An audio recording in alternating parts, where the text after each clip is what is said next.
Saludos, muy buenas noches, señoras y señores, y bienvenidos a este calentito lunes, y lo decimos por muchas cosas, por las noticias, pero también porque estamos llegando en este fin de semana y en este lunes a temperaturas insospechadas en Asturias, más de 36 grados en esa ola de calor sahariano africano, nos dicen los expertos. En fin, en la Junta las cosas parece que comienzan a calentar también, y algunos dicen que ya es hora, después de las elecciones del 22 de mayo, han pasado ya un mes de esas elecciones y seguimos sin saber quién será el presidente. No lo vamos a saber, parece ser, hasta el 12 de julio, que es cuando se va a celebrar el pleno de investidura. Por cierto, mañana martes comienza además el debate sobre el Estado de la Nación, y los indignados aquí quieren aportar también su granito de arena y van a hacer un debate paralelo en la Puerta del Sol de Madrid, con las propuestas y con su visión sobre el Estado de la Nación. Vamos a hablar de eso, pero de otros asuntos también que quieran proponer o de los que quieran opinar nuestros invitados de hoy, a los que les presento inmediatamente. Con nosotros está Eduardo Garrido, que es el portavoz, que no presidente, portavoz de esa plataforma por una vivienda digna. Bueno, hay movilizaciones, por lo menos, ¿no? Sí. La gente se mueve, cosa que la asociación vuestra denuncia muchas veces, que es que la gente hasta ahora no se movía para reivindicar eso tan básico como una vivienda. Ahora ya por lo menos se están moviendo, ¿no? Ahora por lo menos nos estábamos moviendo. Bueno, con nosotros está también Agustín González, que fue alcalde de Avilés. ¿Qué tal, Agustín? Buenas tardes, muy bien. Por Pola de Elena mucho calor también, interior, sí, todavía peor. Vamos, el calor en toda Asturias nos llegó retrasado, tarde, pero llegó. Bueno, son cosas que no se ven habitualmente, decíamos, en Asturias, esta ola de calor, pero bueno, viene bien, ¿no? La verdad es que sí, que estábamos pidiendo que empezase a hacer sol y que empezásemos a ir a las playas. Lo que pasa es que ha sido muy de golpe y nos hemos encontrado con que decimos, bueno, queríamos sol, pero tampoco tanto. Queríamos el sol de Asturias, no el sol de Extremadura ni el sol de Andalucía. Bueno, sabemos ya que el 12 de julio va a ser el pleno de investidura del presidente del Principado. Entre el 12 y el 13 vamos a ver qué es lo que ocurre. Yo no sé si más o menos en vuestra cabeza figura ya lo que pueda ocurrir ese 12 de julio. Todo parece indicar que será Cascos el presidente, pero dejamos ahí unos puntos suspensivos, ¿sí? ¿Por qué? No, yo creo que está claro. El Partido Socialista ya lo ha dicho por activa y por pasiva que no va a presentar candidato. Pero lo hará. No, vamos, lo ha dicho por activa y por pasiva. No creo que van a retrotraerse sobre sus propias palabras, porque eso no habría. Hombre, no, porque lo que sí es cierto es que tanto Partido Popular como Partido Socialista han quedado muy resentidos de las últimas elecciones, tanto a nivel autonómico como a nivel nacional. Y entonces lo que deben es rearmarse, intentarán rearmarse y intentarán poner la mayor cantidad de palos en la rueda del gobierno, a ver si la cosa va recuperando, la economía recupera esos tan traídos, llevados brotes verdes, en vez de ir hacia el suelo, hacia abajo, la planta en vez de crecer hacia abajo, a ver si empiezan a aflorar hacia arriba, y todo eso da un desahogo y puede tener unas perspectivas mejores electorales dentro de un año. Vamos, está claro que la lista, yo estoy convencido que la lista más votada, la de Álvarez Cascos, va a ser el presidente del Principado. Que vaya a haber un pacto de legislatura con el Partido Popular, eso yo ya no lo puedo asegurar, porque parece ser que mañana van a empezar las negociaciones. Y de lo que por lo que se lee en los medios de comunicación y lo que expresan una parte y otra, parece ser que hay momentos en que las posiciones están encontradas y otros momentos en que parece ser que empieza a aflorar el agua como en una balsa. Pero bueno, todo esto lo escenificarán y nos lo comunicarán a los asturianos de cada uno de la forma y en el momento que crea más oportuno y que crea que es más positivo para sus intereses.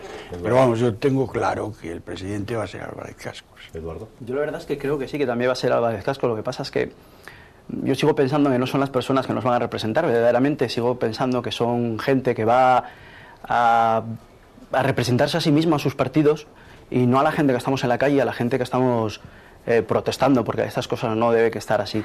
Es verdad que hacía falta un cambio de gobierno, hacía falta Que el socialismo, sí, verdaderamente, bueno, socialismo, yo es que llamar a un partido como el Socialista Obrero Español, decir que son socialistas cuando hemos tenido los mayores recortes, cuando hemos tenido la peor racha que estamos pasando en estos momentos en España desde hace muchísimos años, decir que son socialistas, la verdad es que tampoco sé decir si son o no los socialistas.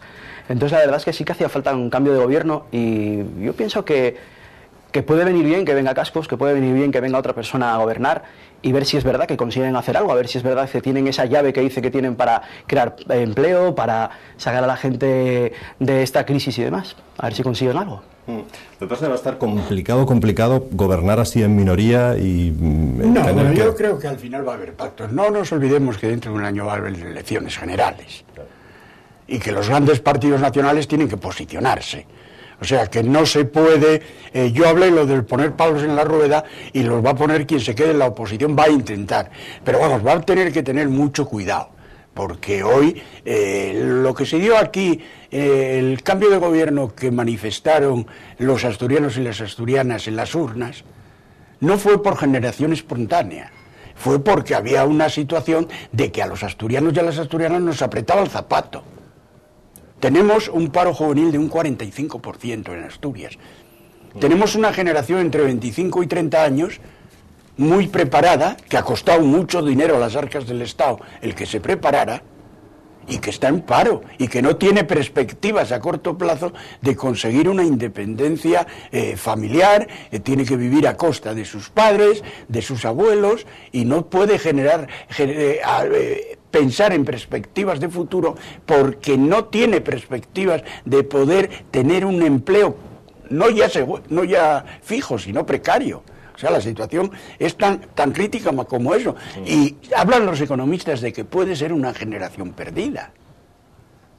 Que cuando empieza a aflorar la actividad económica y a generarse empleo, empieza a que el Producto Interior Bruto, tengamos un Producto Interior Bruto que genere puestos de empleo y puestos de trabajo, esta gente se puede encontrar fuera del mercado. Que son palabras mayores. Y eso es lo que ha propiciado que la gente no creyese en las caras que durante los últimos 12 años nos gobernaron, porque si vamos a un lado y al otro, y analizamos las listas de los políticos que nos representaron a Asturias y a los asturianos, son las mismas. Ya, pero el problema que yo estoy viendo es que esto no está pasando solo en Asturias, donde ha estado el gobierno socialista. Está pasando en comunidades como Madrid, como Valencia, donde está también el PP. O sea, sí, pero verdaderamente es en todas las comunidades. Espera. Yo quisiera tener el problema en Asturias de Madrid. Madrid es la única comunidad donde menos crece el paro. Y donde el Producto Interior Bruto está por encima de la media nacional. Bueno, Madrid estamos hablando de la capital, pero Madrid, no, de la capital no, de una gestión.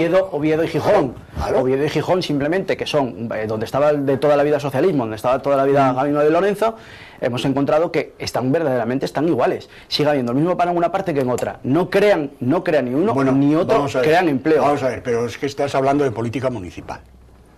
Aunque se hablase de regional, no. Podemos ir a Valencia. Son cuestiones diferentes. Comunidades donde más paro hay. No, donde más paro hay, donde la proporción del paro es inferior también a la media nacional. En Valencia. Asturias está muy por debajo todavía de la media nacional en paro. Y sin embargo es un partido socialista en el que estaba aquí. Ha crecido menos en el paro que en otras regiones. Entonces tampoco es que digamos, no es que Pero tenemos menos población activa, porque tenemos más número de jubilados. Los jubilados no entran como... pero claro... Estamos hablando de proporción de paro. Sí, pero es que nuestros jóvenes asturianos, los que han conseguido en los últimos años empleo, están en Madrid, en Barcelona, en Valencia. No es leyenda urbana. No es leyenda urbana. Yo he sido uno de los que ha tenido que estar fuera, incluso me he ido a Andorra, me he ido a Italia. No es lo que es eso, lo digo por eso. Claro, de leyenda urbana ninguna. Asturias Asturias está viviendo de los jubilados, de Ensidesa y en la mina. Lo vimos ahora cuando salió la proporción de sueldos, que se veía perfectamente que la proporción de sueldos Asturias es la quinta región con mejor sueldo, después del País Vasco. Y verdaderamente era por la gente que está prejubilada, que no cuenta todavía como gente jubilada, y entonces era el problema que estamos teniendo. Yo lo veo, o sea, me hace mucha gracia cuando la gente dice miluristas. Digo, yo desearía que muchos fuésemos miluristas. Claro. Yo estoy cobrando 900 euros y todavía la gente no entiende eso. Bueno, hablamos si queréis de ese asunto porque mañana comienza el debate sobre el estado de la nación en el Congreso y los indignados, los del movimiento 15M, con plataforma Democracia Real Ya, como lo quieran llamar, celebran en la Puerta del Sol su particular debate de la nación. Oye, ¿qué pensáis de este movimiento? ¿Se ha deteriorado, ha degenerado un poco últimamente por lo de Barcelona, etcétera? Hoy lo decían, ¿no? Muchos medios decían que ya han perdido interés, que incluso están un poco, no se sabe muy bien qué es lo que quieren. A ver, ¿qué opináis de este asunto? Yo me intuyo que además Eduardo está a favor, me imagino. Sí, estoy a favor no de todas las cosas de las que piden. Cosa lógica, igual que puedes estar en un partido y no estar a favor de todo lo que ellos quieren. Yo creo que sí, que a partir de lo de Barcelona, encima fue justo antes de la gran manifestación que se celebraba en todo el país, sí que es verdad que con los problemas que hubo allí sí bajó un poco la euforia que se estaba teniendo. Pero yo creo que sigue en pie. Es más, yo quiero recordar a la gente que a partir del día 29 sale una caminata que empieza en Gijón, que ya se ha empezado en otros sitios y demás. Desde Gijón salen el día 29, si no me equivoco, el día 1 recogen a los de Oviedo y van caminando hacia Madrid para encontrarse todos juntos en Madrid otra vez. Es verano, sabíamos perfectamente que esta era una época en la que sobrepasar esta época de verano iba a ser muy difícil, tanto para el 15M como para todo esto, iba a ser muy difícil encontrarlo y ver las grandes manifestaciones que se pueden hacer después. Aguantar hasta las elecciones generales un año entero acampados y demás iba a ser mucho problema. Se estaba viendo que en Madrid, debido a la cosa muy lógica, a los empresarios de alrededor que decían que estaban perdiendo dinero, había que quitarlo. En la Plaza Mayor de Gijón se ha quitado, se ha quedado un resquicio pequeño para explicar lo que es y se van haciendo turnos. Entonces, yo creo que espero más que creo, espero que sí sobreviva, que sí llegue hasta el final y que se pueda cambiar algo. Como solemos decirlo, vamos despacio porque queremos ir lejos. Por eso se está yendo poco a poco. Hay cosas que no está la gente de acuerdo, vale, pues apoya las que estás de acuerdo e intenta que eso cambie. Por fin, lo que pedíamos hace poco cuando estuve aquí contigo en una entrevista era que por fin la gente saliese a la calle, y por fin parece ser que la gente está en la calle. Yo pongo un ejemplo muy simple. Cuando empezaron las manifestaciones del 15M, yo me fui a Gijón, fui a la plaza, fui con unos amigos y me encontré una sorpresa. Me encontré una señora de la edad de mi madre que venía a sus 2 hijos y les dijo: marcharos a casa, que nos quedamos papá y yo haciendo el relevo mientras vosotros os ducháis. Y yo dije, vale, esto es por fin lo que yo quería, que se fijasen que no solo la gente joven, sino que la gente mayor y cualquier persona que crea que esto puede cambiar, que esto se puede decir, bueno, vale, sí, yo voy a ir a votar, porque yo soy una de las personas que dice, yo tengo que ir a votar. Me da igual donde esté, tengo que ir a votar porque creo que es un derecho que mucha gente luchó por él para que yo vaya y lo pierda. Entonces yo sí voy a ir a votar, a lo que crea que mejor lo puede hacer. Pero también quiero que esas cosas se cambien, hay cosas que yo digo, bueno, vamos a ver, a pesar de votarte a ti, es que estas cosas a mí no me parecen lógicas. Entonces yo quiero que eso cambie. Y yo sigo diciendo que yo escribí cartas, yo fui a hablar con los partidos, soy una persona y no se me hizo caso. Ahora en la calle son bastantes más y con un poco de suerte, como vemos a muchos partidos que ya están diciendo, bueno, nosotros vamos a poner esto en nuestra campaña. A ver si es verdad y alguna cosita, aunque sea lo mínimo, va cambiando. Pero no es un poco contraproducente, Eduardo, que digas, bueno, pues yo fui a votar, no lo digo por ti, como cualquiera de los llamados indignados, que fueron a votar, pero van a votar a un partido al que al mismo tiempo que le votan le dicen, pero no estoy de acuerdo con cómo lo estás haciendo, como mínimo con las formas. Yo siempre he dicho que para mí hay que votar, y votar al que crees que lo hace mejor en esos momentos. Hay mucha gente que es, no, yo soy socialista y voy a votar siempre socialista aunque lo estén haciendo muy mal. Hay gente del PP que dice, no, yo soy del PP y voy a votar al PP por muy mal que lo haga. No, yo voto a la persona que creo que en estos momentos lo puede hacer mejor. Entonces, si no quieres votar, a mí me parece muy bien, pero no me parece lógico. Y no me parece lógico porque hubo gente que murió por tener este derecho. Y es un derecho que yo no quiero perder. Entonces yo creo que esté donde esté, hay el voto por correo y hay 5 minutos, no se pueden tardar más en ir a votar. Mucha gente decía que el movimiento 15M lo que quería es que la gente no votase. Eso no es cierto, no fue una de las cosas que se dijo ahí. Es más, se hicieron relevos para que la gente fuese a votar. Yo fui a uno de los relevos para que la gente fuese a votar. El que quiso ir a votar votó y el que no se fue a tomar un café. Como hace cualquier persona. Pero verdaderamente no era una de las cosas que decía el movimiento 15M, sino que esas personas a las que votamos no nos representan. Es lo que decimos, no nos representan. O sea, nosotros les votamos, pero no nos representan. Esa es la pregunta. Porque intentamos cambiar las cosas. no creo que toda la persona que esté en un partido político y que vote a un partido político esté de acuerdo con todas y cada una de las cosas que dice ese partido político. Imagino que no, claro. Y entiendo a mucha gente que dice, bueno, pues esto hay que cambiarlo desde dentro, afiliaros a un partido y cambiarlo. Yo he visto muchas ideologías dentro del 15M. Yo he visto gente de muy de derechas y gente de muy de izquierdas estando en las manifestaciones y estando hablando allí, presentando proyectos de lo que debería o no debería hacerse. Unas cosas se votan sí, otras cosas se votan no, y se vota allí y se vota completamente allí. Agustín.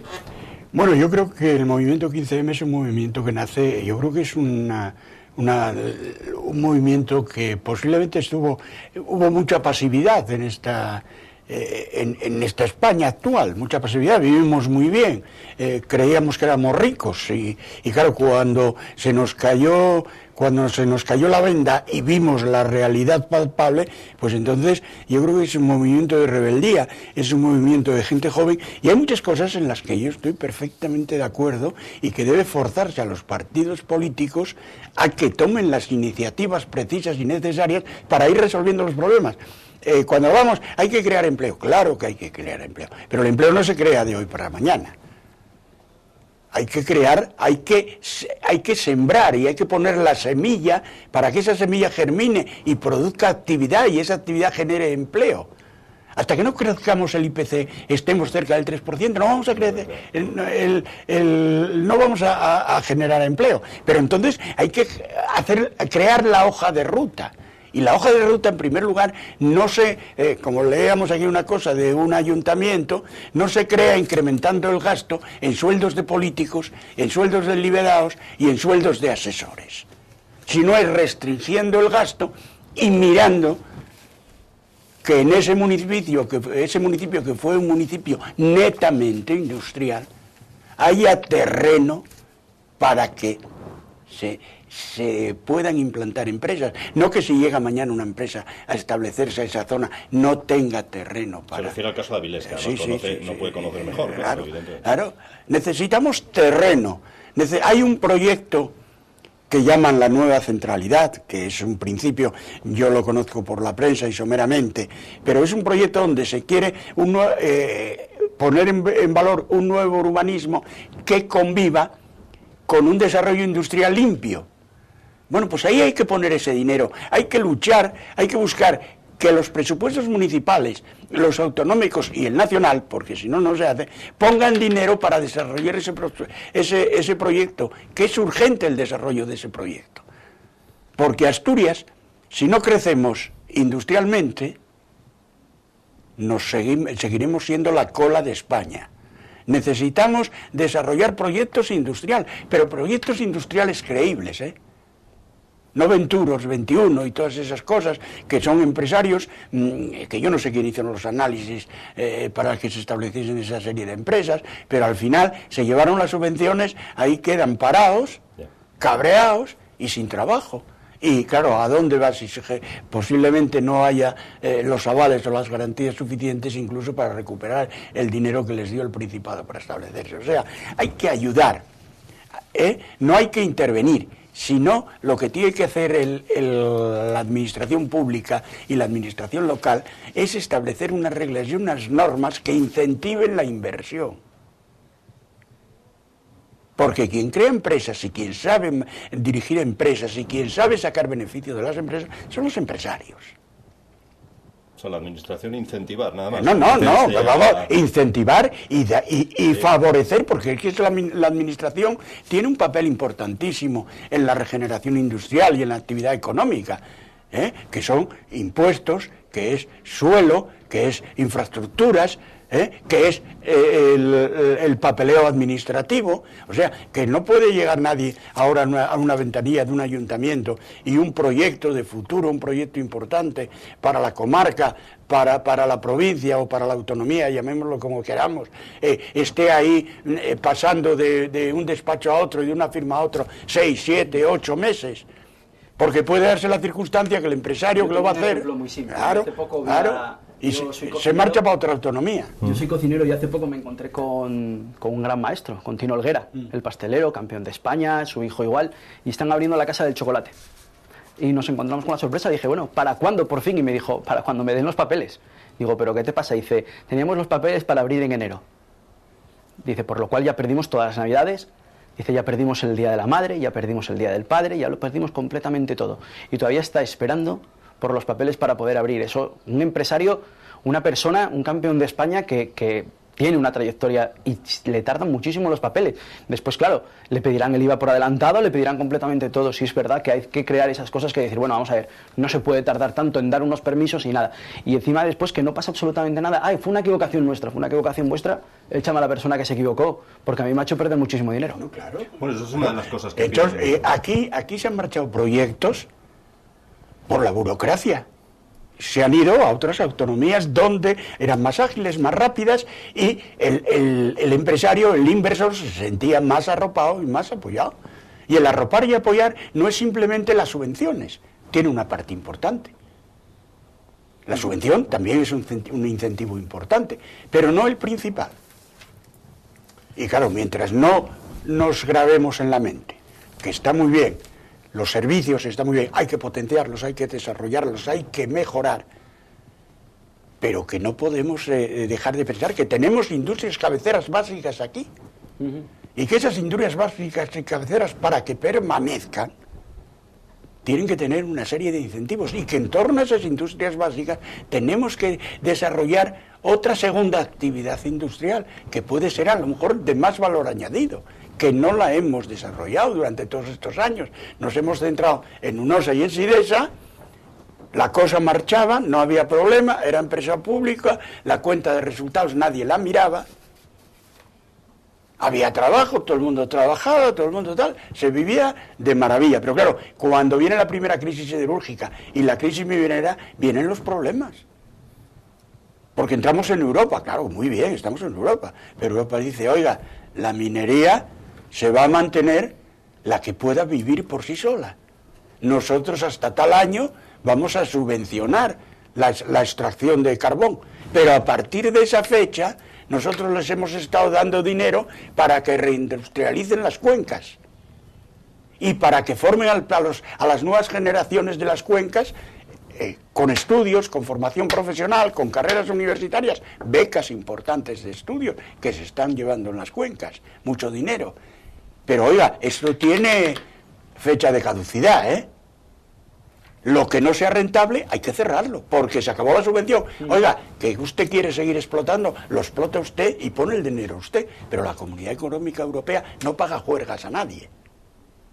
Y eso todavía en Asturias, pues no, es algo que no nos ha calado y nos están pasando el tiempo, nos están pasando los plazos. El tiempo que se ha perdido, claro, ¿no? En todo ello y en crear senderos para caminar, cosas parecidas con fondos mineros que no sirve para mucho más, ¿no? Claro. Es que el principio de los fondos mineros, era la regeneración y la reactivación de las cuencas. Claro. Entonces es básico y elemental. Primero, hay que comunicar las cuencas. Segundo, hay que recuperar la actividad industrial, no la del carbón, que esa está caduca. Por eso nos están dando los dineros Europa. Pero no está caduca aquí, está caduca en otros países europeos. En Francia, en Bélgica, en otros sitios, la industria siderúrgica y la industria del carbón la han prácticamente cerrado o han minimizado. Entonces, ¿qué explotaciones van a quedar? Las que sean rentables. A partir de un tiempo que está agotándose ya el tiempo, y van a decir, oiga, no, mire, usted extrae carbón, sí, pero mira, la juerga se la paga usted, nosotros no se la pagamos. Estábamos hablando del tema de los indignados, con ese debate sobre el Estado de la Nación paralelo que van a montar en Madrid, y lo apuntaba hace un instante uno de nuestros invitados. Ya hay partidos que se van a apropiar de alguna de sus propuestas. Por ejemplo, dice la prensa que el Partido Popular, que ha evitado el contacto hasta ahora con el movimiento 15M, lo veía como un poco lejano a sus ideas, sí se va a apropiar de algunas de sus propuestas, porque también hay que decir que en otras ocasiones propuestas similares las han llevado en un programa de gobierno, pero nunca las han ejecutado como tal, con lo cual seguirán siendo probablemente propuestas. ¿Qué opináis de esto, de que algunos partidos se apunten porque parece más como la moda, que está de moda ahora, las bebidas light. Bueno, pues sacamos unas bebidas light, ¿no? Sin azúcar, 0% de materia grasa y no sé qué, entonces parece como que se apuntan porque es lo que está de moda. No sé si porque realmente creen en ello. Yo la verdad es que no lo entiendo que hagan eso, que intenten apropiarse de estas ideas. Sí es lógico, o sea, van a hacerlo, van a decir que, pero verdaderamente pueden presentarlas ya. O sea, no están en el poder, pero están en la oposición y pueden presentar estas ideas ya en el gobierno y decir, bueno, queremos cambiar esto, queremos cualquiera de las ideas. O sea, desde que todos los parlamentarios cobren un sueldo y coticen a la Seguridad Social y dejen de estar fuera del margen de la ley, porque a mí me parece increíble que ellos no tengan que cotizar a la Seguridad Social para poder jubilarse. Y cualquiera de las cosas. Tienen que cotizar el mismo tiempo que los demás, ¿no? Solo con unos años, ¿no? No, bueno, no es exactamente así. Vamos, ahí lo que sí está, que hablan de derogarla. Vamos, cuando se inicia la democracia en España, hay gente que viene, y diputados ya con una edad, que vienen del exilio. Correcto, bien. Entonces vienen del exilio, entonces, cuando se aprueba la Constitución del 78, se ampara que un diputado nacional, me parece que era con 7 años de cotización, tenía derecho a la pensión máxima. Bueno, pues pero hoy, pensando en los que venían pero hoy posiblemente todo eso vayan a derogarlo, pero eso porque es una de las cosas que nosotros decimos, que vale, está muy bien, yo comprendo que fue un momento de transición en el que había que aprobar unas leyes, pero es que hay leyes que hoy en día son absurdas. Yo voy a explicar una muy simple que a mí me parece una cosa, yo me aproveché de ella, lo voy a decir así, pero me parece una cosa absurda. Si yo me paso 6 meses fuera de España, fuera de la Comunidad Europea en estos momentos trabajando, tengo derecho a la ayuda a la repatriación.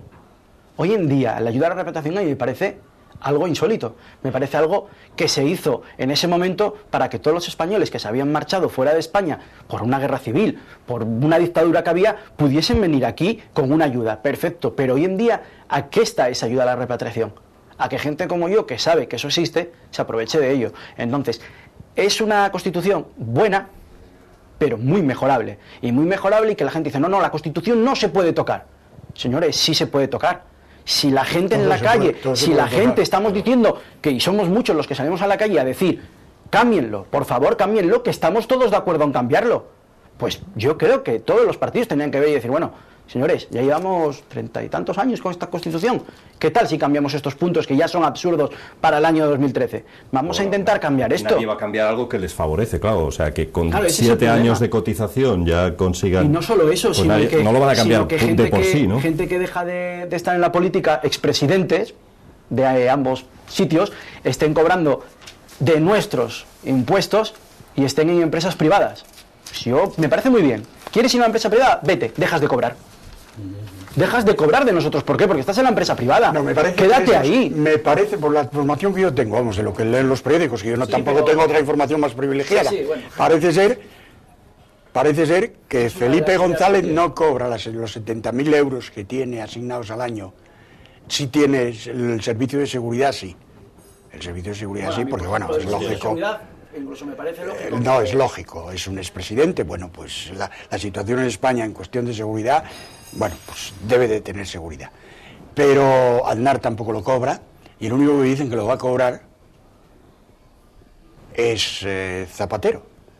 Dicen que es el único que lo va a cobrar. Felipe González, porque tiene un despacho de abogados donde él ejerce, y eso no le tal. Y Aznar, porque es abogado del Estado, y no se reincorporó como abogado del Estado, pero está contratado por universidades y por no sé qué, vamos, por una serie de empresas privadas, y tiene una actividad y tiene una serie de cosas. De alguna otra empresa. De FAES, bueno, pues es una fundación, tal, pero bueno. Pero de Repsol o de alguna otra empresa. No. Pero igualmente, una de las cosas que se pide, y que por ejemplo ahora estaban hablando, era que muchos de nuestros políticos se están cobrando, siguen ejerciendo cosas en empresas privadas. Eso es lo que están no ahí. ser. Exactamente. No puede ser. Sin embargo, ahora, a partir del 15M, que esa fue una de las cosas que se reivindicó con mucha fuerza, dicen que bueno, que sí, que va a empezar a hacerse, pero claro, no se puede hacer con carácter retroactivo. O sea, no puedes pedir a una persona que ya está en el Parlamento que deje de cobrar un sueldo de una parte y el del Parlamento. Y digo, ¿cómo que no se puede? Claro que se puede, si la gente está de acuerdo con ello y se vota, se puede hacer perfectamente. Pero bueno, las leyes con carácter retroactivo, eso debe ser constitucional. Son los que están, vamos a ver, como muchos estarían 4 años más. Pero vamos a ver, les quedan un año. Sí. No queda un año, quedan meses. porque si las elecciones son en marzo, si no se anticipan elecciones. A partir de ahí, nueva legislatura y nuevas normas en el Parlamento. Yo es que... ahora mismo, cuando estamos viendo ahora que se están constituyendo los ayuntamientos, y los ayuntamientos están estableciendo número de liberados del equipo de gobierno, número de liberados de los partidos de la oposición, asignaciones de dinero y tal, y lo están aprobando. Sí, sí. Lo están aprobando ahora. Pues en el Parlamento que hagan lo mismo. Oiga, usted lleva 12 años o 20 años, porque a lo mejor igual hay parlamentarios que llevan 20 años, o 25, seguro que los hay. Sí, sí. Bueno, oiga, usted hasta aquí no le vamos a pedir nada, pero mire, a partir del 1 de marzo, cuando usted tome posesión de su cargo ahora como nuevo parlamentario en esta legislatura, pues usted, las condiciones laborales son estas en el Parlamento. Es que, sí, pero aún así, yo por ejemplo me hace mucha gracia, se veía estos días en los periódicos y en el telediario un alcalde, no me acuerdo qué pueblo fue, que se subió el sueldo el doble, porque decía que tenía que dejar su empresa, y claro, que entonces que no iba a cobrar menos. Eso es lo que nos está pasando. O sea, eso es lo que estamos viendo que está pasando en todos los sitios. Hubo un caso en la legislatura anterior aquí, en esta que terminó ahora, en un ayuntamiento, concretamente fue en Cabrales. En Cabrales hubo había el vicealcalde, que era de Uraspas, cobraba, no sé si eran 70.000, 80.000 euros, un sueldo algo desorbitado, para Cabrales era un atraco. Yo lo que nunca entendí es... Y era porque era empleado de la caja, no sé qué, y decía que, él para estar allí, que sí, pero yo, por ejemplo, lo que nunca entendí, no sé si se puede hacer o no, yo, comentándolo estos días con amigos y demás, yo decía, los administradores de edificios cobran, vamos a poner, 3 euros por piso. Vale. ¿Un alcalde no debería de cobrar según el tamaño de la alcaldía que está haciendo? A mí me parece increíble, una de las noticias que nos pasaste fue la de una alcaldesa de Alicante que se apunta al paro para ser mileurista porque tenía un sueldo de 2.700. Sí, cobraban 1.700 netos. Netos, eso. En un pueblo de 6.300 habitantes, lo que quiere decir que por cada habitante está cobrando una media... Si hubiese 1 millón de habitantes, cobraría 269.000 euros al mes. Yo, como mileurista, quiero este empleo, tener a 6.300 personas y estar cobrando 1.700 euros netos. Yo quiero esto. Entonces tienen que apuntarse al paro porque quieren rebajarle más y cobrar los 1.000. Yo creo que debería de hacerse una norma en la que dijesen, bueno, a lo mejor no es tan simple como decir por cada habitante tanto, pero decir de tantos a tantos habitantes una época, esto y de tantos a tantos. Una época en que se establecía, sobre todo en los grandes municipios, en los municipios... grandes municipios, se establecía que el alcalde cobraría siempre una peseta más que el secretario del ayuntamiento, que normalmente era el funcionario de más rango. Una peseta más. Era el debate. Pero luego todo eso se saltó y luego se empezaron el pleno, después de que se hace el pleno de investidura, el siguiente pleno, que es el de organización y tal del ayuntamiento, de los plenos, cuando se celebran los plenos, el día, el horario, las comisiones, quién compone las comisiones, la Junta de Gobierno, etcétera, etcétera, pues se establece, bueno, es que ahora ya hay, además de los funcionarios, existe personal de confianza que designa el equipo de gobierno y que en algunos casos cobra, hay de gente que es gente de libre designación y que cobra más que el propio alcalde. Hay algún caso claro, casos de esos, y entonces eso es flagrante, ¿no? Y en alguno más. Y eso es flagrante. El Ayuntamiento de Gijón es uno donde hay proliferación de eso tal, y claro, eso no puede ser, oiga, porque un ayuntamiento como Gijón, Avilés, Oviedo, tiene todos sus habilitados nacionales, que son los altos cargos, que es el secretario, oficial mayor, interventor, tesorero, abogado consistorial, todos esos tienen un estatus por convenio, porque han hecho unas oposiciones, porque el político pasa y ellos perviven en el ayuntamiento, y son los que tienen que firmar y dar fe. Y a estos señores se les está puenteando. Muchos de esos puestos de confianza, Agustín, seguro que los puede ocupar personal funcionario del ayuntamiento con cualificación perfecta para... Claro. Pero claro, es una forma... Es una forma de colocar. Una puerta para colocar a unos cuantos. Perfectamente lo estamos viendo ahora como el Adolfo Posada está haciendo que muchos de esos cargos que son de confianza los están poniendo ahora verdaderamente con sus puestos para siempre. O sea, gente que yo entiendo, dice, no, es que mi conductor tiene que ser un cargo de confianza. No, perdona. No, tiene que ser una persona que haya sacado una oposición o una persona que esté contigo y que te conduzca a ti igual que va a conducir al siguiente presidente del gobierno. A mí me da completamente igual. Está claro. Bueno, vamos a hacer una pausa publicitaria. A la vuelta nos preguntamos si tenemos que estar en Afganistán. En las últimas horas han muerto un sargento asturiano, además, gijonés, y una soldado en un atentado contra un convoy en Afganistán. Lo primero que nos gustaría saber si aquello es una guerra o una acción humanitaria, como algunos quieren dar a entender, y lo segundo, si realmente deberíamos estar allí en ese polvorín o no. Vamos a hablar de ello después de la publicidad.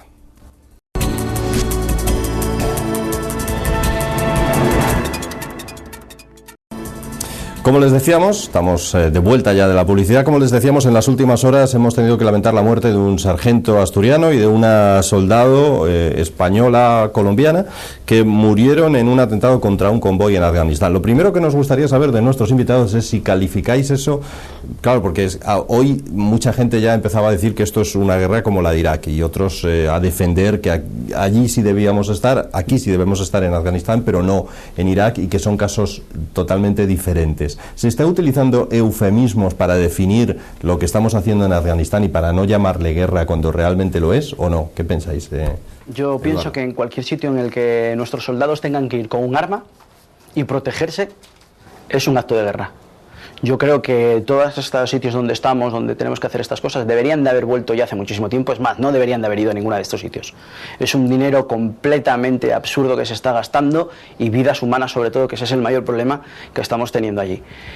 A mí me parece muy bien que si hay un terremoto y estamos preparados y se puede hacer y se pueda ir y ayudar. Pero cuando van a esos terremotos no llevan un solo arma. Van armados de palas para intentar sacar a la gente, van armados con los mejores perros para intentar sacar a la gente, no van armados con las mejores armas y con los mejores carros porque están allí y pueden morir. Agustín. Bueno, yo creo que es absurdo ya, es un eufemismo seguir hablando de lo mismo. En Afganistán hay una guerra. Hay una confrontación y se está manteniendo por la OTAN y los países occidentales a un gobierno.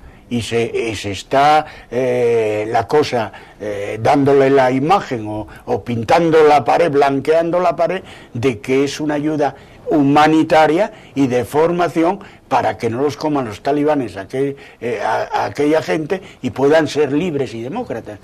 Es que yo a veces, cuando hay un movimiento ahora en el norte de África, un movimiento muy importante, de gente que protesta contra las tiranías de los jeques y de los ayatolás y de todos esos personajes en el norte de África, y queremos hacerlos democráticos, pero es que en principio todos esos movimientos en el norte de África nacen por etnias, por familias, por tribus, que quieren unas suplantar a otras en el poder, y además hay unos intereses económicos muy importantes, y ahora nosotros queremos hacerlos democráticos. Yo creo que cada país debe resolver sus problemas. Y cuando las fuerzas externas deben de actuar cuando hay genocidio, independiente de los intereses económicos. Cuando alguien está haciendo un genocidio, o sea, masacrando a la población nativa en beneficio propio, o de una etnia, o de un grupúsculo. Entonces, la comunidad internacional tendrá que ir allí a salvar las vidas, o sea, a que no masacren a un pueblo entero. Pero vamos, yo lo de Afganistán, que hablen claro y que lo digan. Oiga, mire, estamos aquí defendiendo a un gobierno que queremos que sea democrático, queremos enseñarlos y educarlos como nosotros. No sé si lo van a conseguir. Yo creo que al final vamos a salir... El problema es que llevan... Vamos a salir, como se dice vulgarmente, y perdón a los espectadores, con el rabo entre los pies. Sí, y después de gastar mucho dinero y haber perdido el problema es que llevan 10 años, vidas humanas. Llevan 10 años allí. Y yo pongo un ejemplo muy simple. ¿Qué hubiese pasado si en España nos hubiesen hecho esto? Si en España hace años, cuando estábamos como estábamos, nos hubiesen traído a cientos de soldados de cientos de países a nuestro país a decir, bueno, vamos a enseñaros lo que es ser democráticos, vamos a estar aquí el tiempo que sea necesario para que seáis democráticos. No, yo no creo que 10 años hayan sido hace unas elecciones justas y se eligen volver a tener a los talibanes, déjales, es cosa suya. Es cosa suya, si lo que quieren es eso, márchate de ahí, pero lo que no puede ser es que durante 10 años, ahora España empieza a hacer una retirada porque Estados Unidos empieza a hacer una retirada. Estados Unidos ya hizo lo que quería, que era matar a un personaje que tenía ahí, y dijo, bueno, ahora ya está, ahora me voy. Y que era exactamente lo que quería, o sea, no quería ni un juicio, se vio directamente, matar y fuera. Y yo creo que es eso, que o sea, estamos gastando un dinero, estando en una crisis increíble, estamos gastando un dinero impresionante, no solo en dinero, sino además es que en vidas humanas, donde además han sido muchas, desde accidentes de avión hasta esto último que nos ha pasado, y yo creo que no puede ser, o sea, que no podemos tener fuera de España gente, militares nuestros, compañeros nuestros, estando ahí, simplemente porque, bueno, hay que mantener a un gobierno y porque hay que estar en una guerra, porque verdaderamente es que son guerras. Y es que además es otra cosa, la gente que muere en acto de guerra, y no se le reconoce que mueren en acto de guerra, y posiblemente eso trae unas consecuencias para la familia. Sí, no, yo hay una de las económicas. Cosas que sí que deberían claro, además hay un hecho que sucedió, yo no sé si hace... que alguno de los familiares se atreva verdaderamente a ir a juicio, o ir a algo y decir, esto lo llevo adelante a donde sea y ver que era verdaderamente una guerra. Yo creo hace 2 o 3 años, uno de los últimos problemas que tuvimos ahí en Afganistán fue de los propias gente que estábamos instruyendo. Uno de los instructores nativo que teníamos allí mató a un intérprete y a otro. O sea, se armaron con las armas que les daban y mataron pues a oficial, a un intérprete, no sé, mataron a personal español. No, yo entre ellos era un intérprete, me parece, los que mataron. Sí, un intérprete dentro del cuartel de los propios. Sí, yo creo que es eso, o sea, la retirada inmediata debería de haber sido, igual que estaba en el... Yo creo que algún grupo político va a presentarlo, algo me dice que algún grupo político va a presentarlo ahora y decir, bueno, en cuanto estemos en el poder, nada de retirar el 10%, el 20%, no, retirada directa de todas las tropas que están en... Es que no tiene, oye, llevamos 10 años consolidados, no se puede, aquello ya hay que dejarlo solo. Si quieren ser demócratas, que lo sean, si no, es que podemos... Yo creo que se podría haber hecho tranquilamente unas elecciones allí en Afganistán. No, si hicieron elecciones, y hay elecciones, y hay un gobierno... Pues haberle dejado decir, esto es lo que hay, sino que salgan ellos mismos. Pero lo que están formándoles ahora es policía y ejército, pero vamos a ver, es que quieren ellos ser democráticos, porque vamos a ver, vamos a Túnez, a otros sitios donde hay follones y todo el norte de África. Sí, todo lo que se ha manifestado y ha empezado... Claro, pero quieren ser democráticos ellos.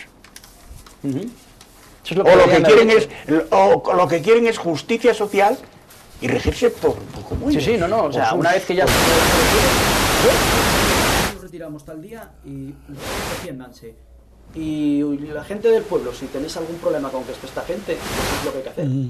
Defenderlos en la calle en cuanto empieza a haber cualquier cosa. El problema es ese, que es lo que usted dice, si depende mucho de si es lo que quieren o no ser democráticos, y de que llevamos 10 años allí, se están acostumbrando a, como tenemos aquí gente que nos defiende, vamos a quedarnos aquí, que sean ellos los que cuidan de nosotros. Por cambiar de asunto, empiezo, si queréis, con Agustín. ¿Qué te parece, Agustín, el tema ocurrido en el Ayuntamiento de Gijón? Se lo cuento a nuestros espectadores. Hay 3 concejales de Izquierda Unida que evitaron, en el acto de constitución del Ayuntamiento el pasado 11 de junio, evitaron prometer lealtad al rey en la toma de posesión porque se consideran republicanos, y entonces por esa razón decidieron que no iban a no iban a pronunciar esa fórmula de jurar o prometer lealtad al rey en esa toma de posesión. Bueno, parece algo insignificante, pero ocurrió algo parecido en un ayuntamiento de Cádiz, en Lepe, y la alcaldesa en aquella ocasión decidió que había que volver a llevar a cabo esa toma de posesión para que ellos pudieran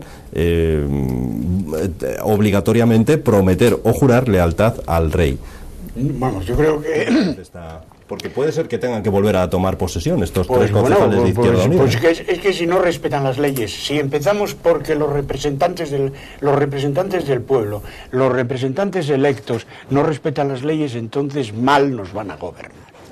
Vamos, si la ley establece, y además lo establece el texto, está en el artículo, el texto completo, puede ser jurar o prometer, hay que jurar o prometer, como dice la norma y la ley y el artículo que lo establece, y no se puede andar haciendo genialidades lingüísticas para dar la imagen de que, no, oiga, mire, usted está representando en Gijón a sus votantes. Y sus votantes, el Ayuntamiento de Gijón es un ayuntamiento que está integrado en el ámbito de la nación española y tiene la misma ley de régimen local para todos los ayuntamientos de España. Y estamos en una monarquía parlamentaria. Oiga, hagan ustedes propaganda en la calle, obtengan mayorías, vayan al Parlamento y cambien la Constitución, o digan que quieren ustedes echar al rey. Oiga, y si tienen mayoría, cambien la Constitución, pongan ustedes una república y tal. Pero claro, para eso necesitan que el 3/4 de la población española les dé la razón. Y creo que en estos momentos no pintan bastos, me parece. No, o sea, no pintan oros, pintan bastos. Estoy completamente de acuerdo con Agustín, a pesar de que... hay que respetarla. A pesar de que estoy en contra de la monarquía pero en si España... me parece muy bien que estés en contra. Sí, pero es que es eso, o sea, si la ley pone, que yo eso no lo sabía, si la ley pone que tienen que jurar o prometer, lo siento mucho por ellos, a pesar de que... lo siento mucho por ellos, pero tienen que hacerlo de esa manera. ¿No están de acuerdo con ello? Cámbialo. Y para eso es lo que hizo Agustín, o sea, hay que ir a un sitio, tener unos votos, llegar ahí y cambiarlo, conseguir unas firmas, conseguir lo que sea y cambiarlo. Pero si la ley dice que tienen que jurar o prometer y por la corona, pues sintiéndolo mucho, tendrán que jurar o prometer por la corona, aunque no les guste. Yo tengo muy claro que si eso es algo que no quiero hacer, no me voy a presentar a ello. Claro. No, sí, claro. Bueno, un último asunto. Al margen de que hoy recibimos más de un email de gente pidiéndonos que demos la opinión, que en las tertulias de esta semana demos la opinión sobre los actos homenaje que Areces está recibiendo en buena parte de los pueblos de la geografía asturiana, o incluso el macroprograma que le dedicaron, documental, con él mismo explicando algunas cuestiones que le dedicaron en la televisión pública del Principado. Si queréis os pronunciáis sobre eso, ya que nos lo piden. Y por otro lado, hablamos del Hospital de Mieres, porque hace unos días el todavía presidente en funciones, Vicente Álvarez Areces, anunciaba su conclusión, incluso había una placa allí testificando esa conclusión. Sin embargo, los trabajos continúan. En fin, esto de inaugurar cosas que luego realmente no están acabadas y hay que continuarlas, son un poco extrañas, ¿no? Eduardo.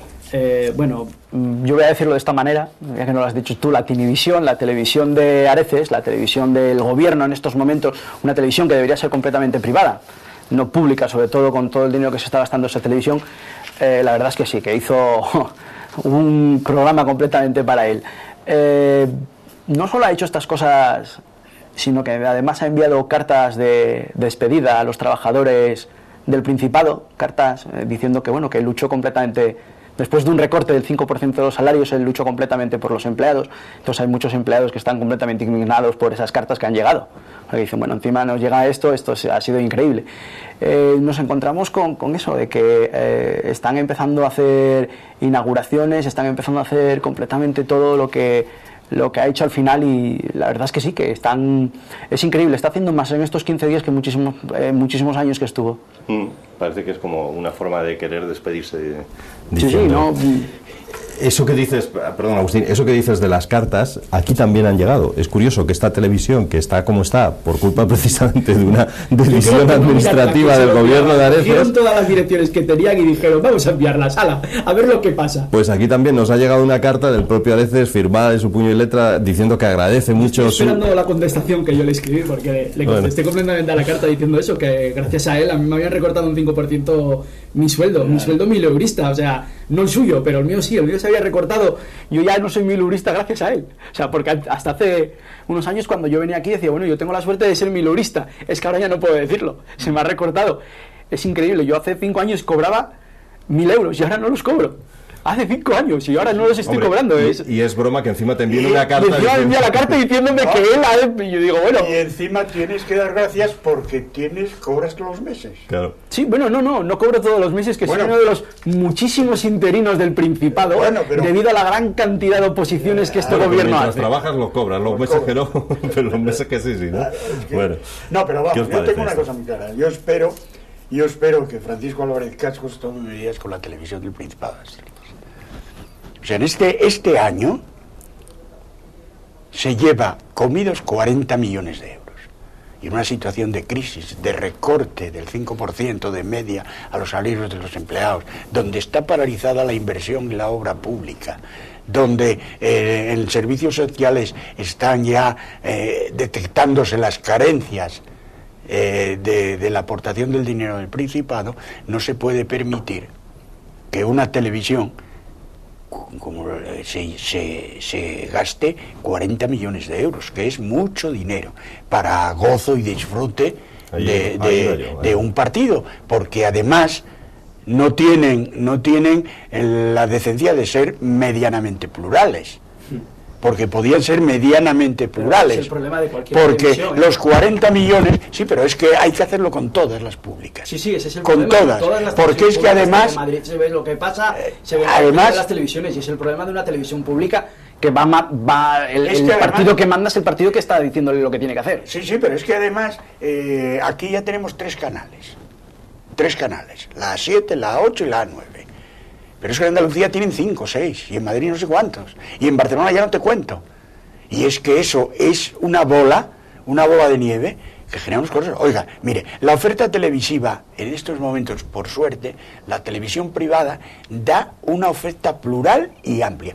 Yo soy de la opinión de que las televisiones autonómicas deben ser privatizadas, y si no son totalmente privatizadas, al menos parcialmente.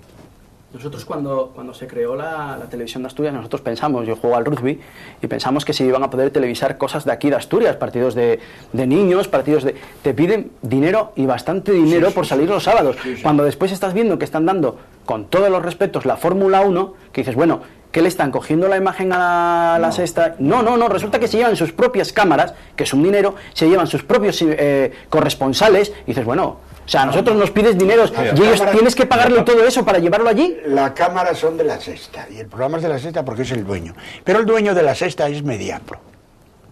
Sí, pero si yo... Mediapro, bueno, sí, pero los responsables son los comentaristas, sí, pero la imagen es la de la Sexta. Pero muchas veces está allí el corresponsal de... Sí. No, pero eso es un dineral. Es un dinero que hay que pagar, pero resulta... La estancia, lo que cobra esa persona... persona... de 3 millones de euros. Que cuesta, pero una cosa que echan en una televisión en abierto. Privada. Igual que ocurre con los partidos de la Champions, que echan en abierto. Claro. Porque encima es que no echan los que echan en privado, no, los que echan en abierto. Y después resulta que consigues hacer un torneo ya no voy a poner el deporte que practico yo, pero cualquier torneo un poco fuerte aquí, les dices que viene una gente de fuera y que les cedes completamente los derechos de que televisen eso por televisión, que les pones tú el comentarista y demás, y te dicen, bueno, sí, pero son 2.500 euros. Y dices, perdón. Dices que tengo que mover cámaras, tengo que mover gente y necesito 2.500 euros. Y dices, bueno, entonces mira, no me lo vengas a televisar. Te lo estoy dando todo. ¿Qué quieres? ¿Poner la publicidad? Ponla. ¿Qué quieres? Pero tráeme una imagen para que se vea, para que se empiece a mover un poco el deporte base en Asturias. Bueno, y resulta que te están cobrando... Eso debe ocuparse una televisión regional. Yo es lo que pensaba. Claro. Yo es lo que pensaba. Y de noticias de Asturias, cuando ves que están dando noticias de toda España, que yo muchas veces digo, oye, yo si quiero las noticias de toda España, cambio de canal, me voy a un nacional. Yo quiero, en una televisión asturiana, quiero ver las cosas de Asturias. Pero mira, eso de la Fórmula 1 te lo explico yo. Eso es de Mediapro, y el dueño de Mediapro es el del Diario Público, y es el que tiene los derechos del fútbol. Y ese es socialista convicto y confeso. Y en la Fórmula 1 este año la Fórmula 1 se la quitó a Telecinco, y le está costando dinero porque no tiene las audiencias. Fernando Alonso no está obteniendo los resultados ni la imagen, entonces no hay ese forofismo ni ese seguimiento de la Fórmula 1 que había cuando Fernando Alonso era Fernando Alonso y ganaba carreras. Entonces están perdiendo dinero. Entonces, ¿cómo lo arreglan? Pues va a Tini Areces, que es muy dúctil y maleable con sus jefes de Madrid, y va y compra la Fórmula 1 y les paga, y entonces cubren gastos los de Mediapro. Lo pagamos los asturianos. Pero bueno, hay que recordar una cosita, y es que el día 12 cambiamos de gobierno, parece ser, a ver cuánto tardan en hacer algo. Yo creo que... Vamos a darle esos 100 días para que empiecen a cerrar estas cositas. Yo creo que, bueno...